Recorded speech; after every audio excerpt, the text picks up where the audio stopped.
मनोपुब्बंगमा धम्मा मनुसेठा मनोमया मनसा चे पदोठैन वास्तेवा करोति वा ततो नंग दुखमन व्यति चक्खंग वैतु पदंग। मन सभी प्रवृत्तियों का अगवा है, मन ही प्रधान है, बेमन से उत्पन्न होती है। यदि कोई दूषित मन से वचन बोलता है या पाप कर्म करता है तो दुख प्राकृति उसका अनुसरण उसी प्रकार करती है जिस प्रकार चक्का पहिया गाड़ी खींचने वाले बैलों के पैरों का। नमो तस्य भगवतो अरहतो सम्मा संबुद्धस। मैं उन सम्यक संबुद्ध को नमन करती हूँ जिन्होंने अपनी समस्त इंद्रियों पर पूर्णतया स्थापित कर अपने चित्त क्लेशों का अंत कर दिया और काम क्रोध लोभ मोह द्वेष ईर्षा राग इत्यादि को अपने चित्त से निकाल बाहर कर अपने चित्त को परिशुद्ध किया। ना ही वेरेन वेरानी समन्तीत कुदाचनं अवेरन चा सम्मति ऐसे धम्मो सनातनो। वैर से वैर कभी शांत नहीं होते, अवैर से ही शांत होते। ओकाश वंदाय मनते द्वारतेन मया कत्तं सब्बंग अपराधं खम तुम्हें बनते। ओकाश दीजिए बनते, 3 द्वार मन वचन कर्म से मेरे द्वारा जो अपराध हुए होंगे उन सबको क्षमा कीजिए बनते। मनोपुब्बंगमा धम्मा मनोशिष्ठा मनोमया मनसा चे पदोठैन वास्तिवा करोतिवा ततोनं दुखमन वेति। कोच्छिमं अवधिमं हास्य में ए चेतं उपन्नयन वास्तिवा करोतिवा।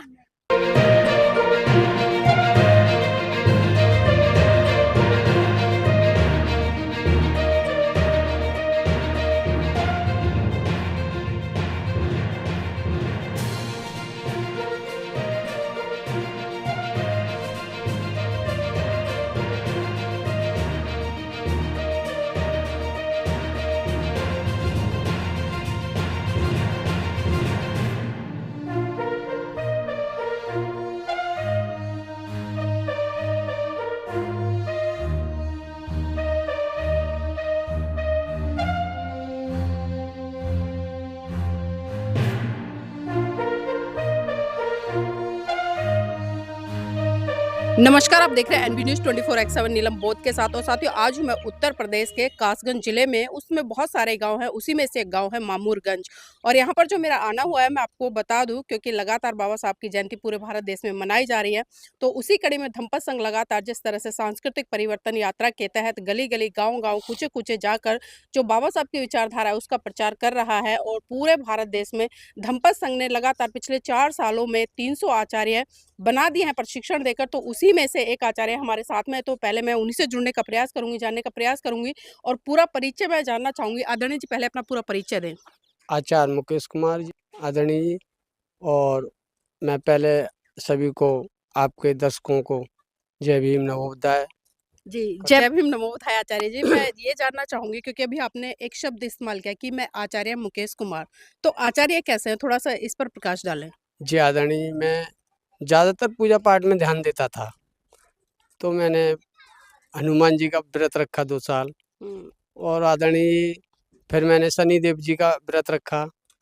भटकती आत्मा न जाने कहाँ भटक रही थी, लेकिन एक दिन वीडियो देख रहा था मैं जय भीम प्रकाश एडवोकेट जी की, तो मैंने फ़ोन मिलाया, उन्होंने ऐसी जगह जोड़ दिया, मेरे तो भाग्य खुल गया। तो धम्पत संघ से जो सीखा हूँ, बहुत कुछ सीखा हूँ, बहुत परिवर्तन हुआ मेरे परिवार में और बहुत अच्छे मार्ग पे मैं चल रहा हूँ। सुखी, मतलब शांति की अनुभूति महसूस करी है मैंने। जी, अभी आपने बताया लगातार आप हनुमान जी का पाठ करते थे और भी तरह-तरह के पाठ करते थे। तो इतनी लंबी जो आपकी एक यात्रा रही उस परंपरा में, उस संस्कृति में, उस धर्म में, तो वो एकदम से एक वीडियो को देखकर कैसे छूट गई? क्योंकि वहाँ शांति नहीं थी और न ही कोई मुझे ज्ञान की ज़रूरत, मेरे कोई ज्ञान चाहिए मुझे, मतलब मेरी आस्था ये थी ज्ञान चाहिए, कोई गुरु मिले मुझे। तो वहाँ गुरु के आगे किसी उसमें गए मंदिर में, तो चिलम वाले बाबा मिल रहे हैं थोड़े से। मैं आपको बता दूं, थोड़ी वैसी असहनीय बातें हैं ये। तो चिलम वाले वो तो सट्टा तो बता देते हैं, लेकिन ज्ञान नहीं है उनके पास। और ऐसी बातों से मेरा नाखुश हुआ, फिर पलटा लौटा मैं। तो फिर मुझे यहाँ से जो मेरे ऐसा मैं सोचता हूँ कि मेरा नसीब खुला है, जो कि मैं ऐसी आस्था में आया हूँ जो बाबा साहब की विचारधारा पहचानी मैंने, भगवान बुद्ध के ज्ञान को मैंने देखा। तो सभी विचारधाराओं से अलग ही हटके हैं और इसमें बहुत शांति, करुणा, मैत्री, भाईचारा, बहुत अच्छा कुछ है इसमें। जी, आदरणीय जी, उस संस्कृति में और जिस संस्कृति में अभी आप पल रहे हैं, पूरा परिवार उसका पालन पोषण कर रहा है, तो कितना बड़ा फ़र्क देख रहे हैं खुद में भी, परिवार में भी और समाज में भी? बहुत कुछ फ़र्क है। पंचशील का जिस पे रंग चढ़ गया उसकी तो बेड़ा पार और कल्याण सुरग का जीवन हो जाता, ना कहीं पुलिस की ज़रूरत पड़ेगी उसे, पहला सील है पाड़ाती पाता बेरमणि सिक्का पतंग समाधियां। मैं प्राणी हिंसा से बचता हूँ। अगर पूरा जीवन बचा रहूंगा तो पुलिस की आवश्यकता नहीं पड़ेगी, ना केस लग रहा ना मुकदमा लग रहा, तो मेरा तो पूरा जीवन धन्य हो गया। ये तो आदरणीय जी पंचशील की बात रही, क्योंकि पंचशील भगवान बुद्ध ने मनुष्य के कल्याण के लिए दिया है और जी। कोई भी इसको धारण करता है तो उसके जीवन में स्वाभाविक सी बात है, बदलाव आता ही आता है। तो ऐसा और क्या सीखा आपने धम्पत संघ से जिससे कि आपके जीवन में बहुत बड़ा बदलाव आया? 5 पदों में भगवान बुद्ध की देशना है। देशना हम अगर जीवन में उतार लें, पहला पद है मनोपुब्बंगमा धम्मा मनोसेठा मनोमया मनसा चे पदो ठहन वास्तेवा करोति वा ततो नंग दुखमन व्यति चक्खंग वैतु पदंग। मन सभी प्रवृत्तियों का अगवा है, मन ही प्रधान है, बेमन से उत्पन्न होती है। यदि कोई दूषित मन से वचन बोलता है या पाप कर्म करता है तो दुख प्राकृति उसका अनुसरण उसी प्रकार करती है जिस प्रकार चक्का पहिया गाड़ी खींचने वाले बैलों के पैरों का। जी, तो आदरणीय जी अभी आपने बोला है एक शायद संस्कृत है या कोई और भाषा है? ये पाली में है आदरणीय जी। अच्छा, पाली भाषा है। जी। तो देखिए जो लोग कहते हैं कि पाली जो साधारण व्यक्ति वो नहीं सीख पाते और पाली सीखना जो बौद्ध भिक्खु है उनका काम है और सिखाना भी उनका ही काम है। लेकिन आप देख सकते हैं कि गाँव के बस्तियों के जो साधारण लोग हैं जिन्होंने कभी पाली को कभी सुना नहीं होगा, समझा नहीं होगा, लेकिन धम्पत संघ के माध्यम से किस तरह से आज इतना खूबसूरती के साथ में मतलब पाली में वाचन कर रहे हैं और सीख भी रहे हैं और दूसरे लोगों को भी सिखा रहे हैं। कितना पढ़े लिखे हैं आदरणीय जी? मैं ज्यादा पढ़ा लिखा नहीं हूँ, मुझे पढ़ाई अच्छी ही नहीं लगती उस वक्त। अच्छा, अच्छी नहीं लगती। हाँ। इतने अच्छे-अच्छे तो आप पाली भाषा में मतलब नहीं, पद अच्छी सुना नहीं रहे हैं, लगती हिंदी में सुना रहे हैं। अच्छी नहीं लगती थी, तो कुछ घर की परिस्थितियाँ देखते हुए मैं मेहनत ज़्यादा करता था। बचपन से ही मैंने मेहनत की है, तो उस टाइम पढ़ाई नहीं, दूर स्कूल थे, स्कूलों की व्यवस्था आज आज कदम-कदम पहले नहीं थी, जब मेरे छोटा था तो मैं ज़्यादा नहीं 5 ढाई क्लास तक पढ़ा हूँ। ज़्यादा एक प्रेम का मान लो या मतलब एक जो भाषा अच्छी होती है तो वो मतलब ढाई क्लास ही है, नो मान लो। जी, तो देखिए ढाई क्लास या 5 क्लास पढ़कर इतना बड़ा परिवर्तन आ सकता है कि पाली में वाचन कर रहे हैं, सीख रहे हैं, सिखा रहे हैं। आदरणीय जी आपका नाम क्या है? मीरा देवी।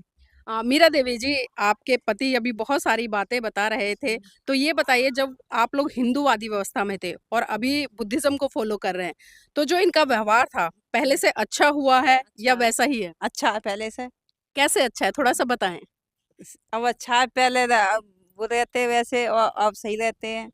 पहले लड़ाई झगड़ा करते थे? लड़ाई झगड़ा तो अब भी ना करते ना पहले करते, वैसे ही रहते। अच्छा, गुस्सा करते थे पहले? गुस्सा अब करते हैं? अब नहीं करते हैं। अब नहीं करते हैं। अब आराम से बोलते हैं सबसे? आप शाम से बोलते हैं। अच्छा, कोई अगर आ जाता है आस-पड़ोस का, कभी ऊँची आवाज़ में इनसे बोले या कोई गाली-गलौच करते हैं, तो ना। क्या करते हैं ये? अब ना करते हैं। अब नहीं करते हैं। तो कोई अच्छा लगता है? बोल चला जाएगा बाद में कोई ना। अब अच्छा लगता है आप लोगों को? हाँ, अच्छा लगता है। अच्छा, आप भी कोर्स कर रहे हैं या नहीं? नहीं, हम नहीं कर रहे। आप क्यों नहीं कर रहे हैं? हम ऐसे ही कर रहे हैं, हम पढ़े नहीं हैं। कितने पढ़े-लिखे हो आप? हम तो पढ़े नहीं बोले कर अच्छा, पढ़ने ही नहीं गए। तो मैं आपको बता दूँ और आचार्य जी खुद बताएँगे। आचार्य जी संघ में बहुत सारे ऐसे आचार्य हैं जो बिल्कुल अनपढ़ है और महिलाएँ अनपढ़ है जिन्होंने बहुत अच्छे-अच्छे नंबर हासिल किया है। तो मैं आपसे करूँगी और आचार्य जी से भी उम्मीद करूँगी कि आपको सिखाएँ और आचार्य जी के बच्चे भी हैं, मैं उनको भी थोड़ा-सा साथ लेना चाहूँगी क्योंकि बच्चे सच्चे होते हैं और सच बोलते हैं। हो सकता है पत्नी एक बार को फ़ेवर कर जाए पति का। बेटा नाम क्या है? दीक्षा कुमारी। दीक्षा कुमारी, पापा का जो व्यवहार है, कैसा है घर में? सही है। सच बोल रहे हो, झूठ बोल रहे हो? सच बोल रही हूँ। सच बोल रहे हैं। डाँटते हैं पापा कभी? नहीं। कभी नहीं डाँटते? अगर कुछ गलत करो तब भी नहीं डाँटते? तो थोड़ा-सा डाँटते हैं, थोड़ा-सा डाँटते हैं। डाँटते हैं या समझाते हैं? समझाते भी हैं। आप कोर्स कर रहे हो धम्पत संघ का? नहीं। क्यों नहीं कर रहे हो बेटा? जब पापा में इतना बदलाव आ गया और अच्छी चीज़ें तो सबके लिए अच्छी होती है ना, पापा के लिए तो अच्छी नहीं होंगी। पापा जब इतना बदल गए और आप सीखोगे तो सोचिए आप तो अभी बहुत लंबा जीवन है, अभी शुरुआत है जीवन की, तो करेंगे या नहीं करेंगे? करेंगे। पक्का? पक्का। चलिए ठीक है, पक्का करेंगे। एक और बच्चा है मेरे साथ में वीडियो बनाने में व्यस्त है। बेटा नाम बताओ? कल्पना कुमारी। कल्पना कुमारी। क्या कर रहे हो अभी? हुँ? पढ़ाई कर रहे हो?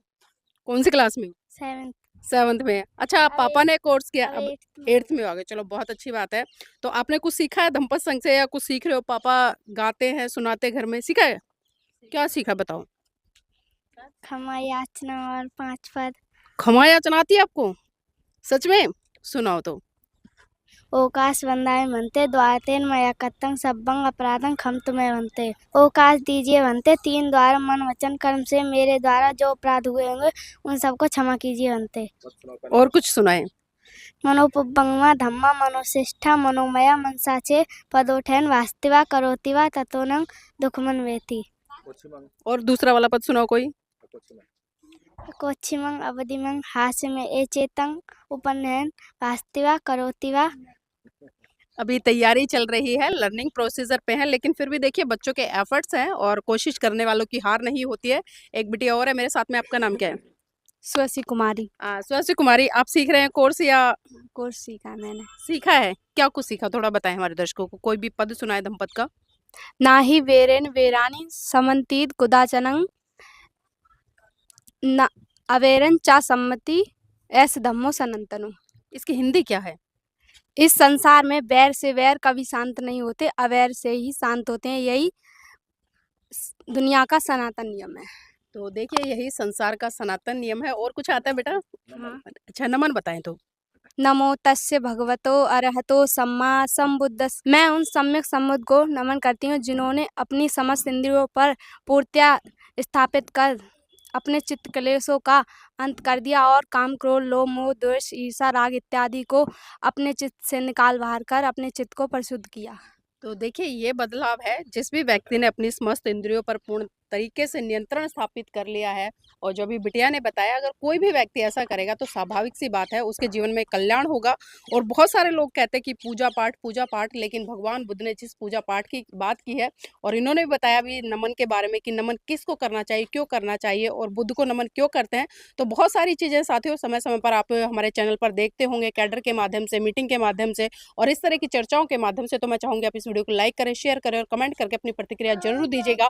और आपसे ये भी जानना चाहूँगी कि धम्पद संघ जिस तरह से काम कर रहा है और लोगों के जीवन में जिस तरह से बदलाव आ रहा है, ये कोई धम्पद संघ नहीं कह रहा है आपको, बल्कि लोग खुद अपने मुंह से स्वीकार कर रहे हैं। तो मैं चाहूँगी आप इस वीडियो को लाइक करें और ताकि ये वीडियो लोगों तक भी पहुँचे और उनमें भी कहीं ना कहीं एक प्रेरणा का संचार हो और वो फिर से उस विरासत, उस संस्कृति, उस धरोहर की तरफ लौटे जिसके कारण पूरा भारत कभी ना कभी बौद्ध में रहा। और फिर से वो दौर आए जब भारत के हर गली, हर कूचे से सिर्फ एक ही आवाज आए कि ले अंत मन दीप भव, मूल मंत्र बने स्वयं के स्वामी, गूंज उठे हर बस्ती से बुद्धं शरणं गच्छामि।